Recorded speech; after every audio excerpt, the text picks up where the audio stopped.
Tired of the everyday grind? Ever dream of a life of romantic adventure? Want to get away from it all? We offer you Escape.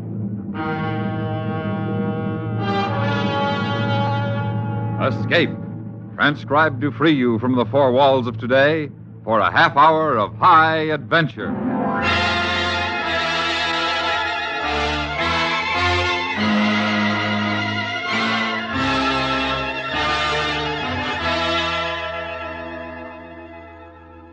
You are groping your way through the belly of a sunken ship, a fortune and pearls secured to your belt, while above on the ship that tends you, working the pump that sends air to you, is an adversary whose plans include the taking of your pearls and your life.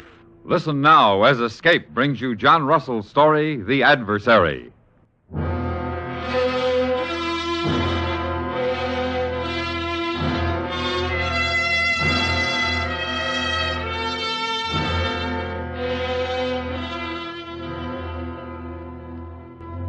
It was at dusk and on an ebb tide that the purling schooner Fancy Free came smartly up into the wind and dropped anchor in the harbor of Thursday Island. And it was after dark when her master came ashore and paid off his Kanaka crew. He was a big man, this captain, with a crop of black hair, a smooth, long jaw, and gray eyes. As he went swinging along the waterfront, the crowd parted right and left before him. Now, news of any arrival travels fast on Thursday Island, and with such a figure as this, the conversation at the Portuguese bar had been going on for some time. One thing I know for certain, he's got the trimmest lugger in these parts. And where's he from, Smike?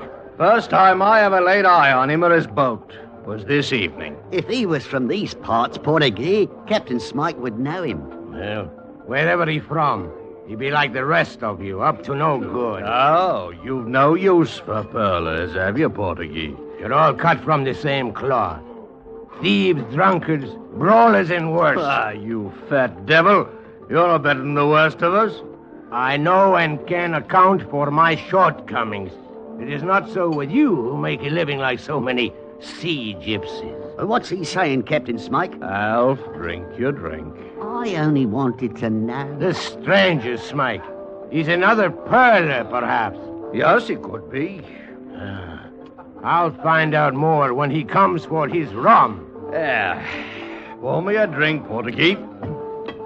And one for little Alfie. A toast to Thursday Island. Thursday Island. Where the only honest man to grace its shores came by land. You there! At the bar. Cool. Look at the size of that one. My name is Smike, if it's me you're talking to. My name is Weatherby. John Weatherby. I'm master of the Fancy Free. That's the lugger in the harbor, ain't it? And so, Captain Weatherby? I've come to spend some time with you. Captain Weatherby, what is your pleasure? But first I'll have my say. That's your right. A moment back you drank a toast to which I take exception. That's so. You said the only honest man on Thursday Island came by land. I did. Now then, I don't mind what you call yourselves to yourselves. As long as I'm in your midst, anyone that says I'm not honest and can't prove it, I'll knock the 7 bells out of him. Since you're a stranger here, Weatherby, I'll tell you something. I'm senior captain on Thursday Island, and I say what I wish when I wish. And it's like I said before. The only honest man on Thursday Island came... Lummy, he never even got it said. You, little fella, go give your friend a hand. He'll need help for a while yet. My name is Alf, and I ain't finished my drink. Go. Yes, sir. Now, I'll have that rum. Right away, Captain Weatherby.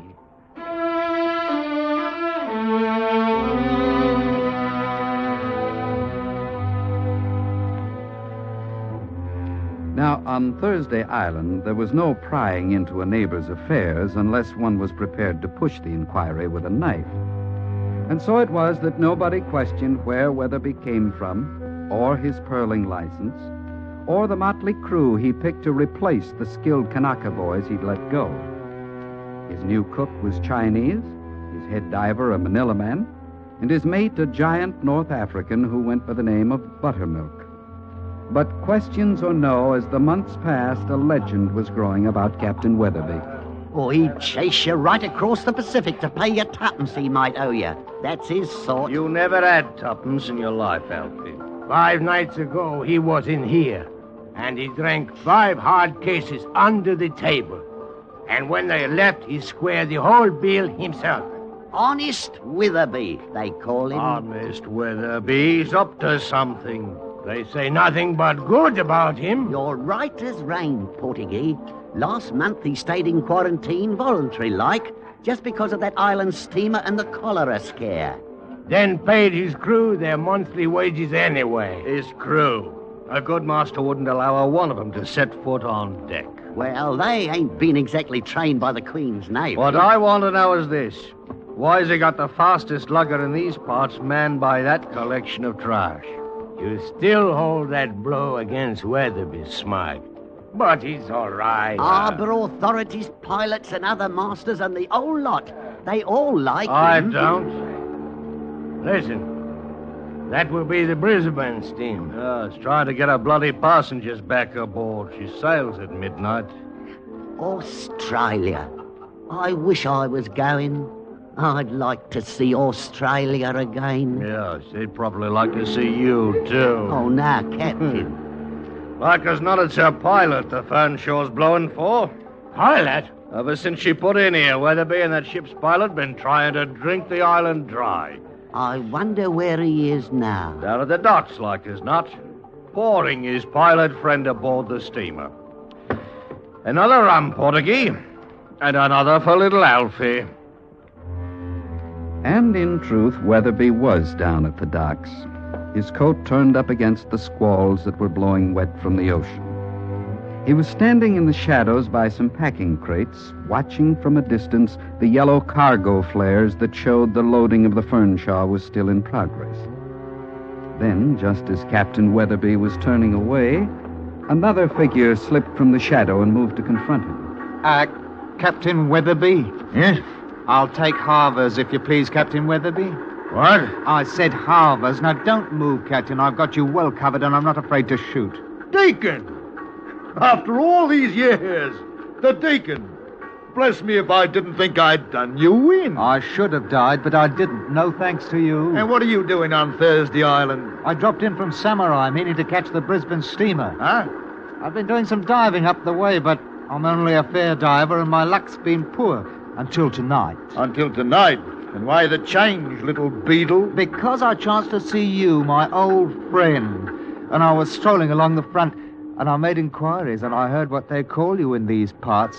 Honest Weatherby. Why, you wasp. You have it in mind to blow on me? To tell what I know of you and have you go to jail, not a chance. That would do me no good. What then? I just want half of your new speculation. Your latest deviltry. What makes you think I've got a plan, Deacon? Oh, do you think I couldn't smell it out? I know your methods too well.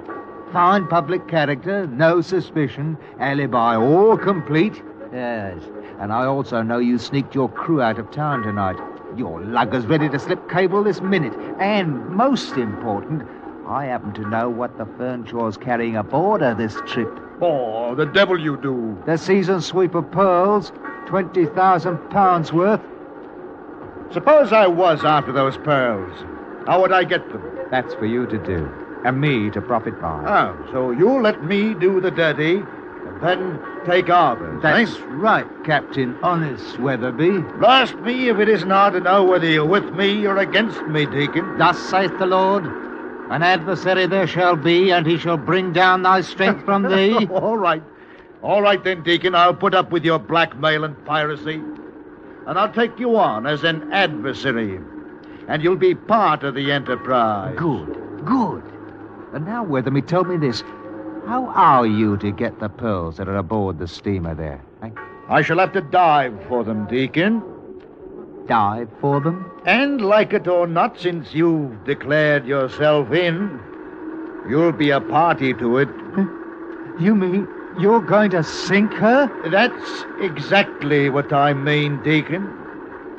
Within 2 hours of sailing, the Fern Shore will be resting on the bottom of the passage.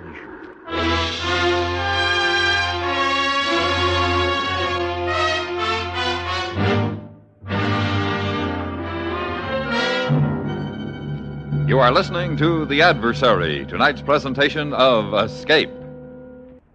And now, Escape and the second act of The Adversary.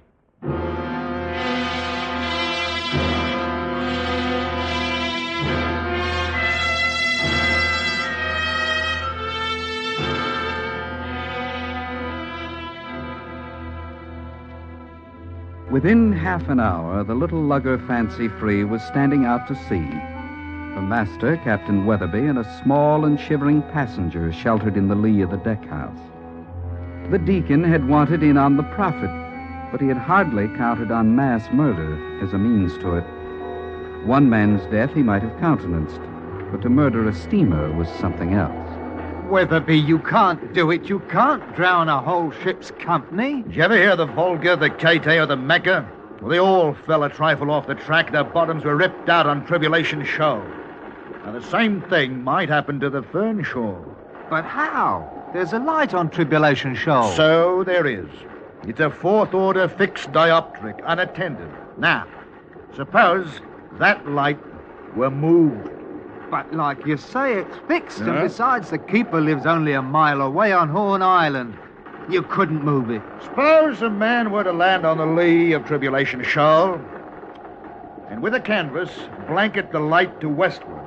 Now, if that same man were to take a discarded lightship lantern that he might have aboard his lugger, and after anchoring some half-mile away, show this light at his masthead, what then? What? You're mad, Weatherby. You begin to see the possibility for error? You really are going to wreck her. Well, I am, Deacon. You wouldn't. You daren't. Captain, What is it? big surf head.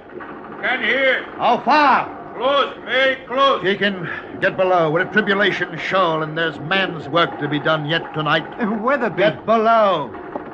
Buttermilk! Captain, How close now to the surf? 200-300 yards. Have the helm put over, Buttermilk, and drop a hook. We're going ashore to have a look at Tribulation Light.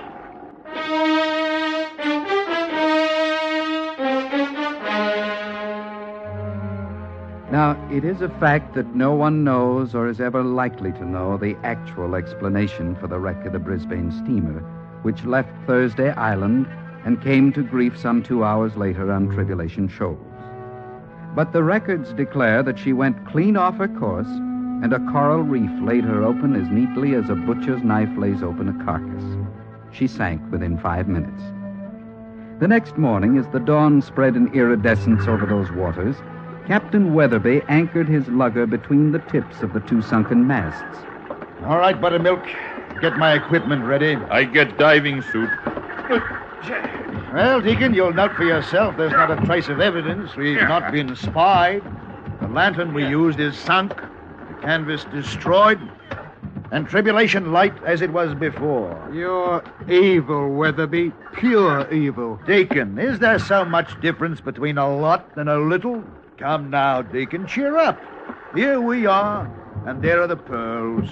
20,000 pounds worth of them, just oversized. No, I don't want any part of it. And within 3 hours, I'll be back out on the pearling banks about my business, never having heard of the wreck. Captain, you strap diving shoes. Next week, or any time I choose, I'll be walking the streets of Thursday near the news. And who will be as surprised as Captain Weatherby, that hard-working man. Honest Weatherby, with a fortune in his belt to dispose at leisure. All ready now. Good helmet, Captain. Yes, Deacon, I've not a problem in the world. Except you. Me? Why me? You are evidence.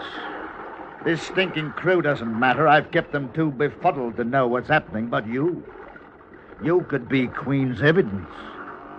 I'm not forgetting you. Hey, but, now, listen to me, Weatherby. I want no part of... What kind of an adversary do you call yourself, Deacon? I'd hope for some sport from you. Now, come below, Deacon. Now's the time to change your luck. Come below, once and for all. No, I won't go down with you, not down there. Well, you're a diver, aren't you, Deacon? I can't, not in that ship, I can't. Oh, blast it, Deacon. I thought at least you'd be amusing. Very well. When I come back, I'll knock your silly head in. Captain, you want helmet? One thing, Buttermilk. Yes, Captain. You see that fellow, white man? Maybe he wants to go below. Good. You give him other suit. Yes, Captain. Maybe he touch pump or raise fuss. You knock 7 bells out of him. Otherwise, no order. You savvy? I savvy, Captain. Good. Now help me with the helmet. Yes. Put on now.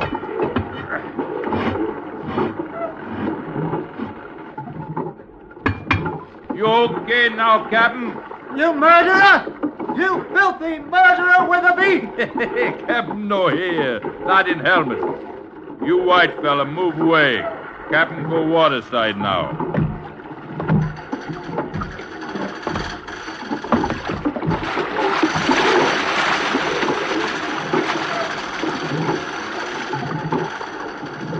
You fella pump plenty good. Captain need much air. Listen, I've got to talk to you. Captain say you no good. Look, I'll give you money. Anything, just cut those lines. Captain die we cut line. No bleed down there. Yes, that's right, he'll die, but I'll pay you more than he will. Line stop moving. Captain on ship now. What about it? You want money? No. What do you want? Then I'll give you anything you say. Just cut those lines and leave him. White fella no good. But don't you understand? He'll kill me after he gets those pearls and comes up. Captain say no order. Huh? You got to listen Go to away. me. Look, put me in the longboat. Turn me loose. I'll take me chance in the open sea rather than with him. I can't stay here. You stay. No, I won't. I won't just wait here like a fool for him to come up and kill me when he pleases. I'll go down below there with him first and fight it out. You want out of dive suit? Go waterside. I don't know. I don't know. I've got to think. You nothing. Black fella boy, pump good. Captain need plenty air down there.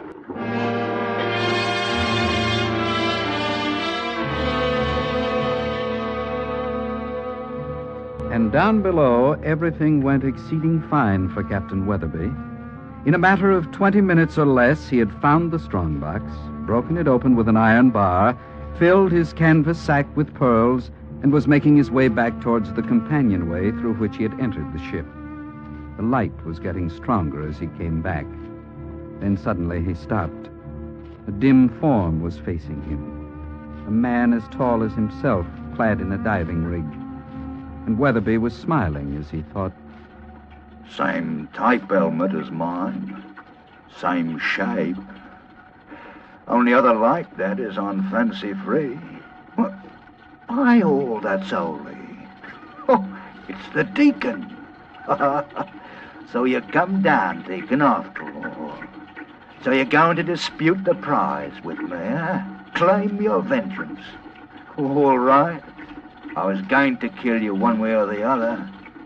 One crack on your helmet with this bar, Deacon, and your eardrums are gone. You'll be just an unfortunate diver who drowned while working. But at least you proved an adversary worth his salt. Now, I'm moving at you, Deacon. Good. You move too, eh? We're going to fight it hard. Good. A little closer. That's it. And now I'll split your skull.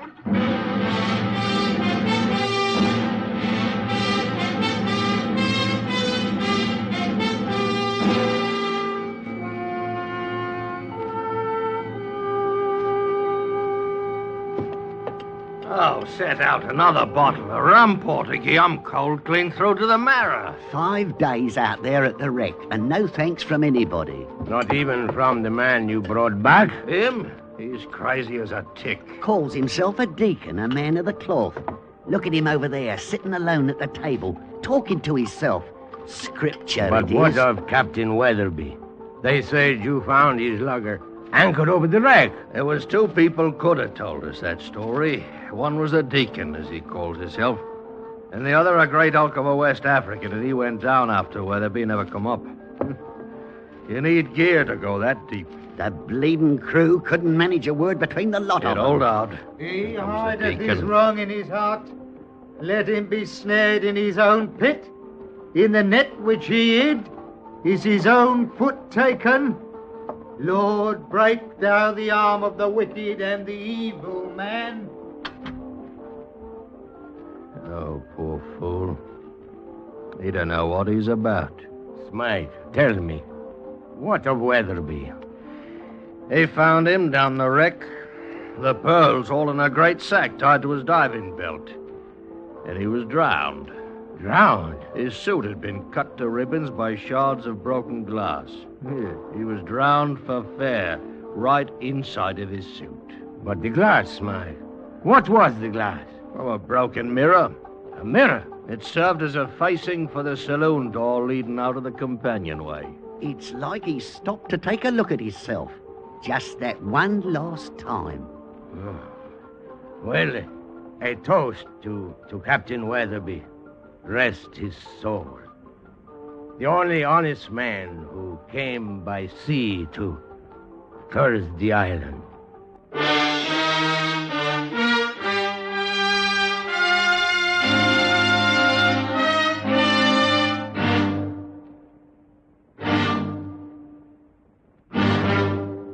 Under the direction of Norman MacDonald, Escape has brought you The Adversary by John Russell, specially transcribed for radio by Mr. MacDonald. Featured in the cast were Lawrence Dobkin, John Daner, and Ben Wright, with Alec Harford, Charlie Lung, and Barney Phillips. The narrator was Vic Perrin. Your announcer, George Walsh. The special music for Escape is composed and conducted by Leith Stevens. Next week.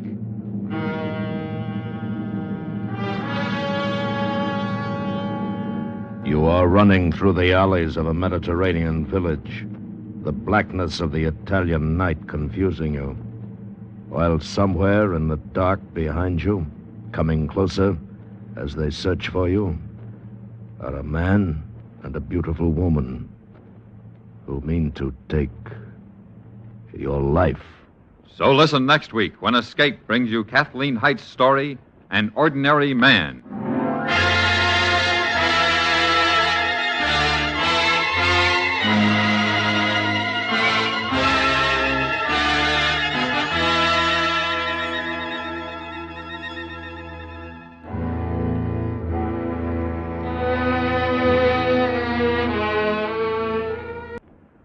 The CBS Radio Network.